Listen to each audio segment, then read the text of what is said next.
సంబంధించి ఈరోజు చంద్రబాబు నాయుడు గారు నీరు గార్చేటువంటి విధంగా ఏ విధంగా ప్రయత్నిస్తున్నాడు అనేటువంటిది స్పష్టంగా మీ ద్వారా ప్రజల ముందు తెలియజేయడం జరుగుతుంది. ఈరోజు అక్రమాలు చేస్తూ అడ్డంగా దొరికిపోయినటువంటి ఈరోజు దొంగలంతా అదే అధికారాన్ని అడ్డు పెట్టుకొని ఈరోజు ఏ విధంగా తప్పించుకోవాలనేటువంటి దాంట్లో అనేక రకాలైనటువంటి స్కాములు జరిగాయి గతంలో. స్కిల్ స్కామ్ కానీ, ఇన్నర్ రింగ్ రోడ్డుకి సంబంధించినటువంటి అలైన్మెంట్ స్కామ్ కానీ, అదేవిధంగా ఫైబర్ నెట్కి సంబంధించినటువంటి స్కామ్ కానీ, రాజధానిలో అసైన్డ్ భూముల కుంభకోణం కానీ, వీటన్నిటిని కూడా గత ప్రభుత్వంలో సిఐడికి అప్పచెప్పడం, సిఐడి దాని మీద విచారణ జరపడం, ఇవన్నీ కూడా మనం వచ్చిన తర్వాత ఈరోజు వైఎస్ఆర్ కాంగ్రెస్ పార్టీ ప్రభుత్వం ఏర్పడిన తర్వాత వాటి మీద విచారణ జరిపి చర్యలు కూడా తీసుకోవడం జరిగింది. అయితే చంద్రబాబు అధికారంలోకి వచ్చిన తర్వాత ఒక పథకం ప్రకారం తన మీద ఏదైతే కేసులు గతంలో నమోదయ్యాయో వాటన్నిటిని నిర్వీర్యం చేసేటువంటి ప్రయత్నానికి శ్రీకారం చుట్టి వాటన్నిటి నుంచి తప్పించుకునేదానికి ఈరోజు ఆ కేసుల్లో ఎక్కడ శిక్ష పడుతుందో కాబట్టి ఆధారాలన్నీ కూడా ఏదో ఒక విధంగా వాటిల్ని రూపుమాపి ఏదో ఒక విధంగా దాని నుంచి తప్పించుకోవాలనేటువంటి ఒక ప్రయత్నం చేసేటువంటి పరిస్థితి. దీనికోసం ఎల్లో మీడియాను వాడడం, ఎవరైతే ఆనాడు విచారణ అధికారులు ఉన్నారో వాళ్ళ మీద లేనిపోయినటువంటి నిందలు మోపడం, చెయ్యనటువంటి తప్పులని ఏదో రకరకాలైనటువంటి తప్పులు చేశారని చెప్పి వాళ్ళ మీద ఫిర్యాదులతో వాళ్ళ ఆత్మస్థైర్యాన్ని నైతికంగా దెబ్బతీసేటువంటి ప్రయత్నం చేయడం, రకరకాలైనటువంటి కుట్రలు కుతంత్రాలకి ఈరోజు చంద్రబాబు నాయుడు గారి ప్రభుత్వం మార్గాన్వేషణ చేస్తుంది. దానిలో భాగంగా స్కిల్ స్కామ్తో సహా అనేక రకాలైనటువంటి స్కామ్లు మనం చెప్పినటువంటి అసైన్డ్ భూముల కుంభకోణం కానీ, ఇన్నర్ రింగ్ రోడ్డుకి సంబంధించినటువంటి అలైన్మెంట్ చేంజ్ చేయడం కానీ,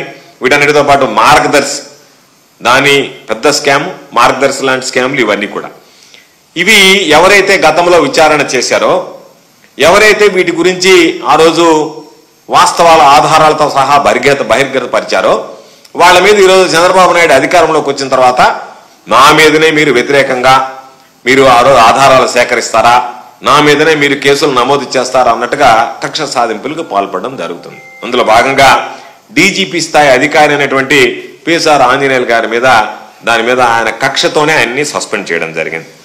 అదేవిధంగా సిఐడి చీఫ్ హోదాలో ఆ రోజు ఈ కేసులన్నింటినీ పర్యవేక్షించినటువంటి సంజయ్ గారి మీద ఈరోజు సస్పెన్షన్ వేయడం జరిగింది. మార్గదర్శి వ్యవహారానికి సంబంధించి మరో సీనియర్ అధికారి రామకృష్ణ మీద తప్పుడు ఆరోపణలు చేస్తూ అనేక రకాలైనటువంటి కథనాలను ఎల్లో మీడియాలో ప్రచారం చేస్తూ ఆయన మీద కూడా ఈరోజు కక్ష సాధింపులకు పాల్పడేటువంటి పరిస్థితి. ఈ కేసులకు సంబంధించి వాళ్ళు ఎక్కడైతే ఈ కేసులు చంద్రబాబు నాయుడు పాత్ర ఉందో దాని నుంచి ఏ విధంగా తప్పించుకోవాలనేటువంటి ఆలోచన చేస్తున్నాడో ముందుగా ఆ కేసులు ఎక్కడైతే ఉన్నాయో ఆ శాఖలన్నిటిలో కూడా తనకు అనుకూలమైనటువంటి వాళ్ళని ముందుగా నియమించుకోవడం, వాళ్ళ ద్వారా ఆ ఫైళ్ళని ఆధారాలని ఏ విధంగా మనం మార్చాలి లేదా ధ్వంసం చేయాలి, ఎక్కడ వీటికి సంబంధించినటువంటివి బయటపడకుండా ఈ స్కిల్ స్కామ్ వ్యవహారానికి సంబంధించి ఏ విధంగా దీనిలో నుంచి బయటపడాలనేటువంటి దానికి స్కిల్ మామూలుగా డెవలప్మెంట్ కార్పొరేషన్లో ఉన్నటువంటి వాళ్ళందరినీ ప్రక్షాళన చేసి తమ సొంత మనుషుల్ని తనకు అడుగులకు మడుగులెత్తేటువంటి వాళ్ళని దాంట్లో నియమించుకోవడం జరిగింది.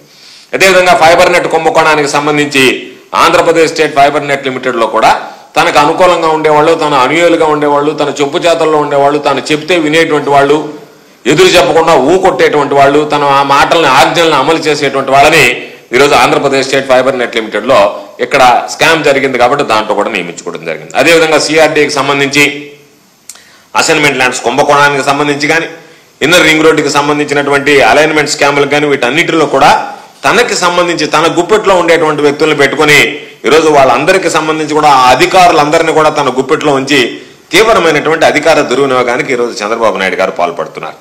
వీటన్నిటికీ పరాకాష్ఠ ఏంటంటే ఆ కేసులు మరలా రేపు న్యాయస్థానానికి ఎవరన్నా వెళ్ళినా ఆ న్యాయస్థానంలో కూడా చంద్రబాబు నాయుడుకి చుక్కెదురు కాకుండా ఈరోజు ప్రత్యేకంగా ఢిల్లీ నుంచి ఒక లాయర్ని తీసుకొచ్చి, అంటే ఇది బరితెగింపు, ఒక లాయర్ని తీసుకొచ్చి భవిష్యత్తులో దీని మీద ఎటువంటి సమస్యలు ఉత్పన్నమవుతాయి, వాటిని ఏ విధంగా మనం అధిగమించగలగాలనేటువంటి దాని మీద కూలంకుషంగా చర్చించి ఈ కేసుని ఎట్లా మూసివేయాలి, ఎలా నీరు కార్చాలి, ఏ విధంగా తప్పించుకోవాలనేటువంటి దానికి ఈరోజు ఆయన ఇది కుట్ర పన్నడం జరిగింది. ఇది నిజంగా తేలిగ్గా తీసుకోవాల్సినటువంటి వ్యవహారం కాదు. ప్రజాస్వామ్య వ్యవస్థలో ఎవరైనా సరే ఈరోజు నువ్వు అధికారంలో ఉన్నంత మాత్రాన గతంలో నువ్వు చేసినటువంటి తప్పుల నుంచి తప్పించుకోవడానికి ఏదో ఒక విధంగా నేను మార్గాలు అన్వేషించి వాటన్నిటిని ఆధారాలన్నింటినీ నాశనం చేసి నేను బయటపడాలనేటువంటిది ఇది ప్రజాస్వామ్య వ్యవస్థలో మంచిది కాదు. ఎందుకంటే చంద్రబాబు నాయుడు గారిని మనం చూసాం, ఆయన బెయిల్ మీద ఉన్నాడు. గతంలో అరెస్ట్ అయినప్పుడు ఎన్ని రకాలైనటువంటి మాటలు మాట్లాడే చూసాం. దోమలు కుడుతున్నాయి, జైల్లో నా మీద దోమలు దాడి చేస్తున్నాయి, నాకు తీవ్రమైనటువంటి చర్మ వ్యాధులు ఉన్నాయి, గుండె సంబంధిత వ్యాధులు ఉన్నాయి, కంటికి ఆపరేషన్ చేయించుకోవాలని చెప్పి రకరకాలైనటువంటి పిటిషన్లు వేయడం, ఎల్లో మీడియాలో రకరకాలైనటువంటి కథనాలు దాని మీద ప్రసారం చేయడం, వీటన్నిటితో ఆ రోజు ఆయన సాక్ష్యాలు తారుమారు చేయకూడదు, సాక్షులను ప్రభావితం చేయకూడదు అనేటువంటి నిబంధనలతో న్యాయస్థానం ఆయనకి ముందు తాత్కాలిక బెయిల్ మంజూరు చేసింది. ఆ తర్వాత దాన్ని రెగ్యులర్ బెయిల్ కూడా మంజూరు చేయడం జరిగింది.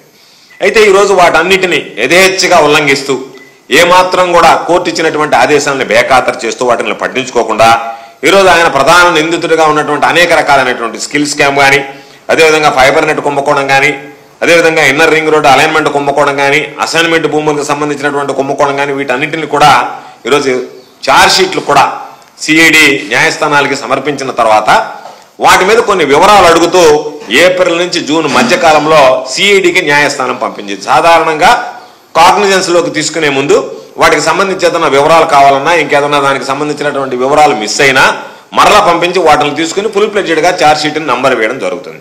దానికోసం వెనక్కి పంపిస్తే మరలా తిరిగి ఆధారాలన్నింటినీ పూర్తి చేసి ఏదైతే అడిగాడో సపోర్టింగ్ డాక్యుమెంట్స్ అవన్నీ ఇచ్చి జతపరిచి దానిని న్యాయస్థానం మీద గౌరవం లేదు, ప్రజాస్వామ్యం మీద గౌరవం లేదు, సాంప్రదాయం మీద గౌరవం లేదు, మేము అనుకున్నది చేస్తాం, చంద్రబాబు నాయుడికి అడ్డంగా అడ్డగోలుగా పనిచేయడమే మా జయం అన్నట్టుగా ఉన్నటువంటి అధికారులు నియమించుకుని వాళ్ళ ద్వారా ఈరోజు కథ నడిపేటువంటి పరిస్థితి.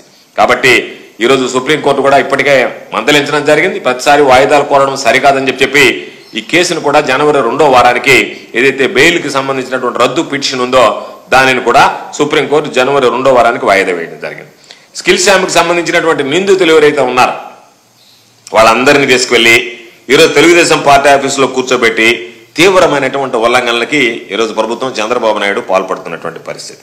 ఈరోజు బెయిల్ షరతుల్ని ఉల్లంఘిస్తూ ఓ దుర్మార్గమైనటువంటి పరిస్థితి. బెయిల్ షరతులను ఉల్లంఘించడం అనేటువంటిది సాధారణంగా ఎవరు పూనుకోరు. ఏది లెక్క చేయకుండా బెయిల్ షరతులను కూడా ఉల్లంఘిస్తా. ఈరోజు ఒకసారి చూస్తే చంద్రబాబు నాయుడికి ఆయన అధికారంలో ఉన్నప్పుడు పెండియాల శ్రీనివాస్ అనేటువంటి వ్యక్తి ఆయనకి దీనికి సంబంధించినటువంటి ఈ డబ్బు సంచులు మోసినటువంటి వ్యక్తి, ఆయన ఖాతాలోకి డబ్బులు జమ అయితే ఆ డబ్బులు డ్రా చేసి ఇచ్చాడనేటువంటిది మనం ఆధారాలతో సహా ఈరోజు సిఐడి వివరాలు సేకరించడం జరిగింది. ఆయన విచారణకి ఎదుర్కోవాల్సి వస్తుందని ఎవ్వరికి తెలియకుండా దొంగచాటుగా అమెరికాకు పారిపోయాడు. ఆయన పారిపోయిన తర్వాత ఆయన మీద సస్పెండ్ చేస్తే గవర్నమెంట్, ఆయన మరలా కూటమి ప్రభుత్వం వచ్చిన తర్వాత ఆయన మీద ఎటువంటి విచారణ లేకుండా ఆయన మీద ఉన్నటువంటి సస్పెన్షన్ ఎత్తేసి ఈరోజు ఆయనకు మరలా పోస్టింగ్ ఇవ్వడం జరిగింది. కాబట్టి శ్రీనివాస్ లాంటి వ్యక్తి, పెండ్యాల శ్రీనివాస్ లాంటి వ్యక్తి ఎవరైతే ఆరోపణలు ఎదుర్కొంటున్నాడో, విచారణకు సహకరించలేదో, విచారణకు హాజరు కాలేదో అటువంటి వ్యక్తి ఈరోజు మరలా ఆయన పిలిచి విచారణ ఎదుర్కోవాల్సినటువంటి వ్యక్తిని అందలం ఎక్కిస్తే ఇది అధికార దుర్వినియోగానికి పరాకాష్ట కాదా అనేటువంటిది చంద్రబాబు నాయుడు గారు సమాధానం చెప్పాల్సినటువంటి అంశం. అందుకనే ఈరోజు ఏపీ స్కిల్ డెవలప్మెంట్ స్కామ్కి సంబంధించి ఎన్ఫోర్స్మెంట్ డైరెక్టరేట్ ఇప్పటికే అక్టోబర్ 15వ తేదీన సిమెన్స్ కంపెనీకి చెందినటువంటి ఢిల్లీలో, బాంబేలో, పూణేలో ఉన్నటువంటి 23 కోట్ల రూపాయల ఆస్తులు అటాచ్ చేసింది. అంటే ఇది ఆధారాలు ఉన్నాయి అనేటువంటి దాంతో ఈడీ రంగప్రవేశం చేసిన తర్వాత, రంగప్రవేశంలో ఆధారాలు సేకరించిన తర్వాత, ఇది వాస్తవం అని తేలిన తర్వాత, వాళ్ళ అవినీతికి పాల్పడ్డారని నిర్ధారించుకున్న తర్వాత ఈరోజు వాళ్ళకి సంబంధించి ఢిల్లీ, బాంబే, పూణేలో ఉన్నటువంటి 23 కోట్ల రూపాయల ఆస్తులను కూడా ఈరోజు సీజ్ చేయడం జరిగింది.